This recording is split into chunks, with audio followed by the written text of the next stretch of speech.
इसके बाद सुकन्या का उपाख्यान है। इसी में यह कथा है कि भृगुनंदन च्वयन ने शर्याति के यज्ञ में अश्विनी कुमारों को सोमपान का अधिकारी बना दिया। उन्हीं दोनों ने च्यवन मुनि को बूढ़े से जवान बना दिया। राजा मानधाता की कथा भी इसी पर्व में कही गई है। यही जंतुपाख्यान है। इसमें राजा सोमक ने बहुत से पुत्र प्राप्त करने के लिए एक पुत्र से यजन किया और उसके फलस्वरूप 100 पुत्र प्राप्त किए।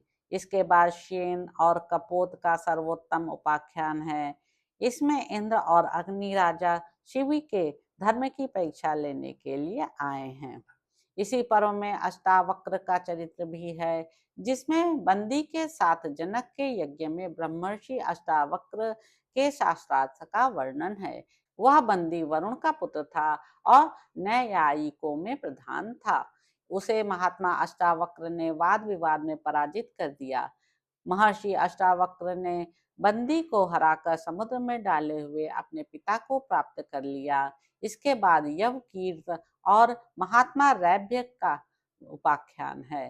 तदंतर पांडवों की गंधमादन यात्रा और नारायण आश्रम में निवास का वर्णन है। द्रौपदी ने सौगंधिक कमल लाने के लिए भीमसेन को गंधमादन पर्वत पर भेजा। यात्रा करते समय महाबाहु भीमसेन ने मार्ग में कदली वन में महाबली पवन नंदन श्री हनुमान जी का दर्शन किया। यही सौगंधिक कमल के लिए भीमसेन ने सरोवर में घुसकर उसे मथ डाला। वहीं भीमसेन का राक्षसों एवं महाशक्तिशाली मणिमान आदि यक्षों के साथ घमासान युद्ध हुआ। तत्पश्चात भीमसेन के द्वारा जटासुर राक्षस का वध हुआ। फिर पांडव क्रमशः राजर्षि वृषपर्वा और आश्रिकशेन के आश्रम पर गए और वहीं रहने लगे। यहीं द्रौपदी महात्मा भीमसेन को प्रोत्साहित करती रही। भीमसेन कैलाश पर्वत पर चढ़ गए। यहीं अपनी शक्ति के नशे में चूर्ण मणिमान आदि यक्षों के साथ उनका अत्यंत घोर युद्ध हुआ। यहीं पांडवों का कुबेर के साथ समागम हुआ। इसी स्थान पर अर्जुन आकर अपने भाइयों से मिले। इधर सव्यसाची अर्जुन ने अपने बड़े भाई के लिए दिव्य अस्त्र प्राप्त कर लिए और हिरण्यपुरवासी निवात कवच दानवों के साथ उनका घोर युद्ध हुआ। वहां देवताओं के शत्रु भयंकर दानव निवात कवच पौलोम और कालकेयों के साथ अर्जुन ने जैसा युद्ध किया और जिस प्रकार उन सबका वध हुआ, वह सब बुद्धिमान अर्जुन ने स्वयं राजा युधिष्ठिर को सुनाया। इसके बाद अर्जुन ने धर्मराज युधिष्ठिर के पास अपने अस्त्र शस्त्रों का प्रदर्शन करना चाहा। इसी समय देवर्षि नारद ने आकर अर्जुन को अस्त्र प्रदर्शन से रोक दिया। अब पांडव गंधमादन पर्वत से नीचे उतरने लगे। फिर एक बीहड़ वन में पर्वत के समान विशाल शरीरधारी बलवान अजगर ने भीमसेन को पकड़ लिया। धर्मराज युधिष्ठिर ने अजगर वेशधारी नहुष के प्रश्नों का उत्तर देकर भीमसेन को छुड़ा लिया। इसके बाद महानुभाव पांडव पुनः काम्यक वन में आए। जब नरपुंगव पांडव काम्यक वन में निवास करने लगे, तब उनसे मिलने के लिए वसुदेव नंदन श्री कृष्ण उनके पास आए। यह कथा इसी प्रसंग में कही गई है। पांडवों का महामुनि मार्कंडेय के साथ समागम हुआ। वहां महर्षि ने बहुत से उपाख्यान सुनाए। उनमें वेन पुत्र पृथु का भी उपाख्यान है। इसी प्रसंग में प्रसिद्ध महात्मा महर्षि तार्क्ष और सरस्वती का संवाद है।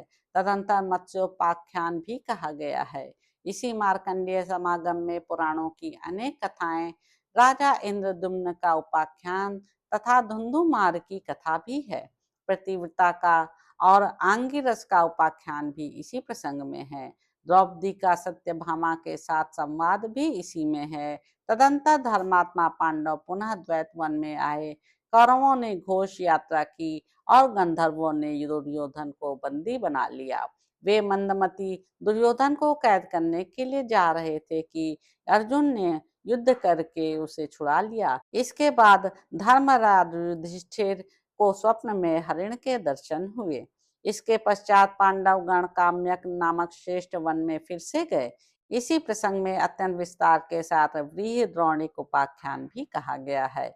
इसी में दुर्वासा जी का उपाख्यान और जयद्रथ के द्वारा आश्रम से द्रौपदी के हरण की कथा भी कही गई है। उस समय महाबली भयंकर भीमसेन ने वायु वेग से दौड़कर उसका पीछा किया था। तथा जयद्रथ के सिर के सारे बाल मूड़कर उसमें 5 चोटियां कर दी थी। वन पर्व में बड़े ही विस्तार के साथ रामायण का उपाख्यान है, जिसमें भगवान श्री रामचंद्र जी ने युद्ध भूमि में अपने पराक्रम से रावण का वध किया है।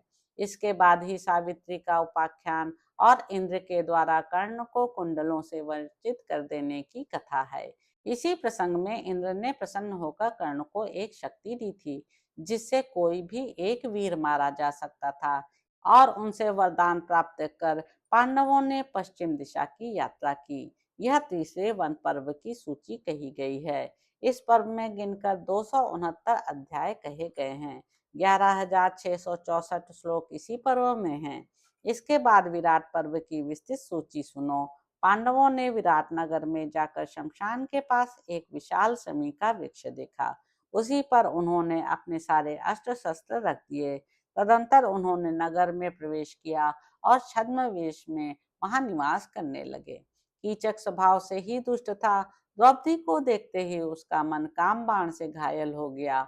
वह द्रौपदी के पीछे पड़ गया। इसी अपराध से भीमसेन ने उसे मार डाला। यह कथा इसी पर्व में है। राजा दुर्योधन ने पांडवों का पता चलाने के लिए बहुत से निपुण गुप्तचर सब ओर भेजे, परंतु उन्हें महात्मा पांडवों की गतिविधि का कोई हालचाल न मिला।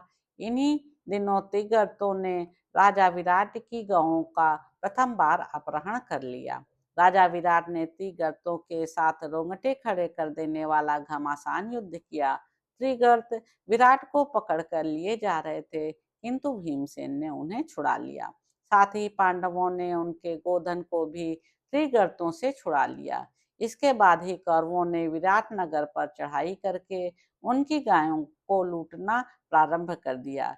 इसी अवसर पर किरीटधारी अर्जुन ने अपना पराक्रम प्रकट करके संग्राम भूमि में संपूर्ण कौरवों को पराजित कर दिया और विराट के गोधन को लौटा लिया।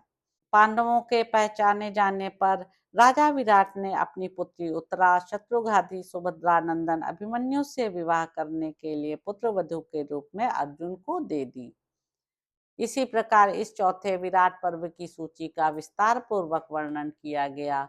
परम ऋषि व्यास जी महाराज ने इस पर्व में गिनकर 67 अध्याय लिखे हैं। अब तुम मुझसे श्लोकों की संख्या सुनो।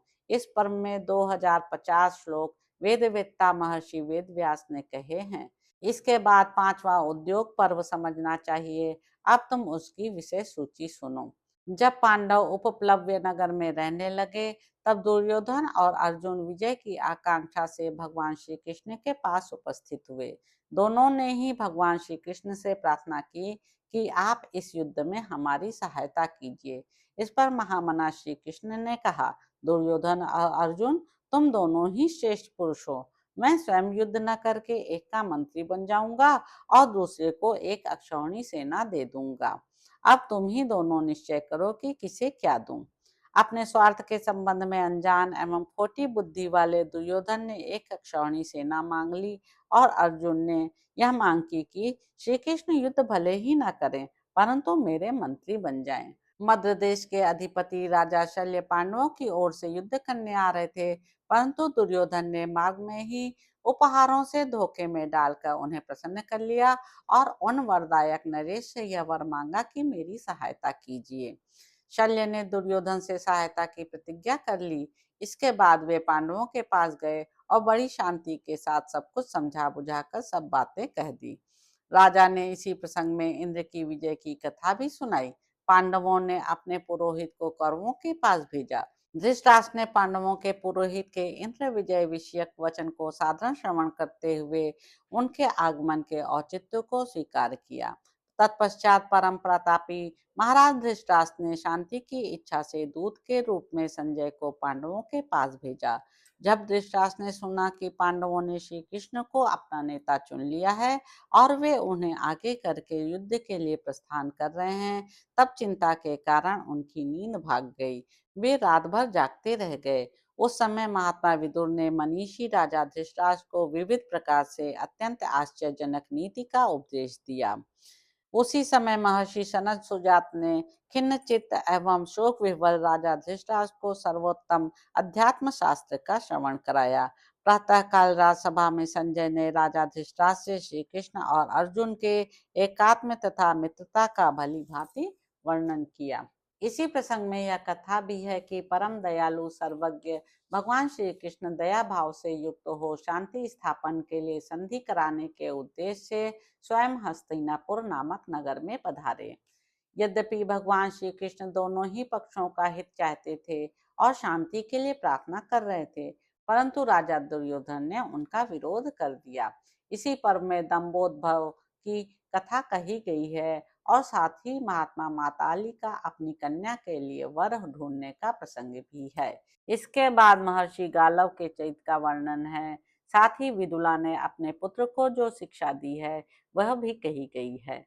भगवान श्री कृष्ण ने कर्ण और दुर्योधन आदि की दूषित मंत्रणा को जानकर राजाओं की भरी सभा में अपने योग ऐश्वर्य का प्रदर्शन किया। भगवान श्री कृष्ण ने कर्ण को अपने रथ पर बैठाकर उसे अनेक युक्तियों से समझाया बुझाया, परंतु कर्ण ने अहंकारवश उनकी बात अस्वीकार कर दी। शत्रुसूदन श्री कृष्ण ने हस्तिनापुर से उपप्लव्य नगर आकर जैसा कुछ वहां हुआ था सब पांडवों को कह सुनाया। शत्रुघाती पांडव उनके वचन सुनकर और क्या करने में हमारा हित है यह परामर्श करके युद्ध संबंधी सब सामग्री जुटाने में लग गए। इसके पश्चात हस्तिनापुर नामक नगर से युद्ध के लिए मनुष्य, घोड़े, रथ और हाथियों की चतुरंगनी सेना ने कूच किया। इसी प्रसंग में सेना की गिनती की गई है। फिर यह कहा गया है कि शक्तिशाली राजा दुर्योधन ने दूसरे दिन प्रातः काल से होने वाले महायुद्ध के संबंध में उलूक को दूत बनाकर पांडवों के पास भेजा। इसके अनंतर इस पर्व में रथी, अतिरथी आदि के स्वरूप का वर्णन तथा अम्बा का उपाख्यान आता है। इस प्रकार महाभारत में उद्योग पर्व पांचवा पर्व है और इसमें बहुत से सुंदर सुंदर वृत्तांत हैं। इस उद्योग पर्व में श्री कृष्ण के द्वारा संधि संदेश और उलूक के विग्रह संदेश का महत्वपूर्ण वर्णन हुआ है। तपोधन महर्षियों, विशाल बुद्धि महर्षि व्यास ने इस पर्व में 186 अध्याय रखे हैं और श्लोकों की संख्या 6698 बताई गई है। इसके बाद विचित्र अर्थों से भरे हुए भीष्म पर्व की विषय सूची कही जाती है, जिसमें संजय ने जम्बू द्वीप की रचना संबंधी कथा कही है। इस पर्व में 10 दिनों तक अत्यंत भयंकर घोर युद्ध होने का वर्णन आता है, जिसमें धर्मराज युधिष्ठिर की सेना के अत्यंत दुखी होने की कथा है। इसी युद्ध के प्रारंभ में महातेजस्वी भगवान वासुदेव ने मोक्ष तत्व का ज्ञान कराने वाली युक्तियों द्वारा अर्जुन के मोह जनित शोक संताप का नाश किया था। इसी पर्व में यह कथा भी है कि युधिष्ठिर के हित में संलग्न रहने वाले निर्भय, उदार बुद्धि, अधोक्षज, भक्तवत्सल भगवान श्री कृष्ण अर्जुन की शिथिलता देख शीघ्र ही हाथ में चाबुक ले भीष्म को मारने के लिए स्वयं रथ से कूद पड़े और बड़े वेग से दौड़े। साथ ही सब शस्त्रधारियों में श्रेष्ठ गांडीव धर्मा अर्जुन को युद्ध भूमि में भगवान श्री कृष्ण ने व्यंग्य वाक्य के चाबुक से मार्मिक चोट पहुंचाई। तब महाधनुर्धर अर्जुन ने शिखंडी को सामने करके तीखे बाणों से घायल करते हुए भीष्म पितामह को रथ से गिरा दिया। जबकि भीष्म पितामह सरसरिया पर शयन करने लगे। महाभारत में यह छठा पर्व विस्तार पूर्वक कहा गया है। वेद के मर्मज्ञ विद्वान श्री कृष्ण द्वैपायन व्यास ने इस भीष्म पर्व में 117 अध्याय रखे हैं। श्लोकों की संख्या 5884 कही गई है।